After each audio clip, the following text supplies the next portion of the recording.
The paper we're diving into today is Reclaiming the African Psyche Toward a Liberatory Pan-African Psychology by Ebede Nnedi. Yeah, I gotta say, that title alone pulls you in. It already hints at, something big. Reclaiming and liberation in psychology? That's not your everyday psych journal article. Absolutely. And I think the core question Nnedi is tackling is, what would psychology look like if it centered African experiences and histories instead of using Western models as the only standard? It's, a pretty radical move, considering that most mainstream psychology presents itself as kind of universal, even though, it really isn't. Right, that universality claim is kind of a myth. Nnedi points out that Western psychology, as it developed during, colonial expansion and all that, just baked in a bunch of assumptions, like individualism, a split between mind and body, all this secular rationalism stuff, that just doesn't map neatly onto African cultures or histories. Exactly. And the significance here is huge. I mean, when you think about collective trauma, the kind that comes out of centuries of enslavement, colonial violence, and racial capitalism, the mainstream approach often collapses that into individual pathology. So, you're depressed. You've got anxiety. But why? The reasons just kind of disappear.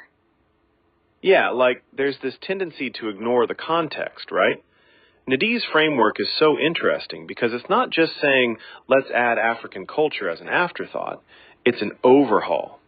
Pan-African psychology, in this view, is its own intellectual tradition with different starting points.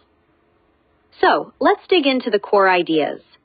Nnedi emphasizes this return to African cosmologies, ways of understanding the world that connect individuals not just with their community, but, with their ancestors, the land, the spiritual realm. There's this idea that wellness isn't just about your brain chemicals or whatever, but about being rooted, both culturally and spiritually. Yeah, and there's this theme of, I think, historical consciousness, like knowing your history, your community's history. Psychological healing, in Nnedi's framework, is collective and intertwined with reclaiming memory, ritual, and meaning that colonialism tried to erase. I find the point about moving away from deficit-based diagnosis really powerful. Instead of focusing on what's wrong with you, Nnedi wants to ask, how connected are you to your history, your cultural practices, your community?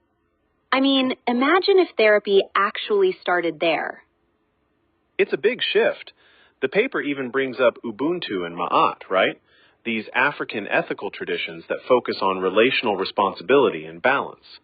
Healing isn't just about fixing a person, it's about restoring right relationships with people, with ancestors, with land.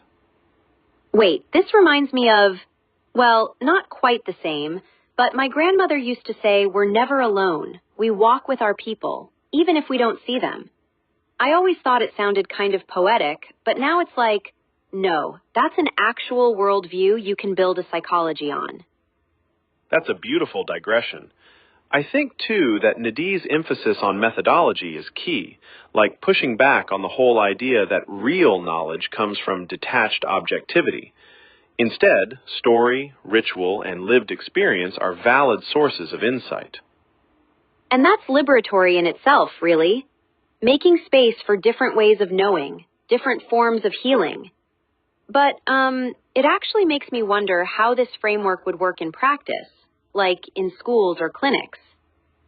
Nnedi talks about that a bit, advocating for transforming not just therapy, but education and community building, moving toward practices that restore dignity and agency. Like, instead of just treating symptoms, you're helping people remember and re-anchor themselves. It's pretty holistic. Yeah, so I guess for listeners, the takeaway isn't that Nnedi has all the final answers. It's more that, academic research like this gives us new lenses to look through. If you're someone who's ever felt out of place in mainstream psychological spaces, maybe it's not you. It's the framework itself that needs to expand. Exactly. It's not about one perfect model, but making space for more kinds of truth, more forms of healing, and maybe, sometimes, more connection to where we really come from. That's a great note to end on. Let's keep questioning, keep learning, and not be afraid to imagine better ways of being together.